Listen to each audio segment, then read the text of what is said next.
розказала, що колись давно, я добре знаю, у зимовий ранок засіяло сонце волі у моєму краю. Вийшли люди на Майдан Софії, де колись лунала княжа слава. Хтось сказав, сповнились ваші мрії, Україна вільна вже держава. Хтось сказав, і всі почули, з Києва аж по самі Карпати. Україна є, була і буде, вже і нікому не здолати. Нам сестричка розказала нині, і сама я це вже добре знаю. Знов прийде чарівна ця хвилина в українському моєму краю. Як тоді зійдуться ранком люди, пролунають знов слова палкії, запанує наша воля всюди, і заграє грімко дзвін Софії.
Крутянцям нема слів, нема пісень, щоб славити вас, герої, що у важкий кривавий день з невіри не зложили зброю.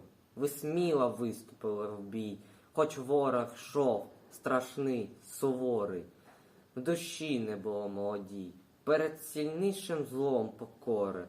І не злякало вас це зло, ні смерть снігу, страшна, холодна. Вгору підняли ви чоло, на вас чекала вся соборна. Ви стали прикладом усім, про вас нікому не забути. В понурій темряві віків світити будуть завжди крути. Під світлом тим розтане тьма. Ви палко рідний край любили. Любові ж вашій меж нема, вона живе із-за могили. Українське сонце зійшло, хай яскраво світить воно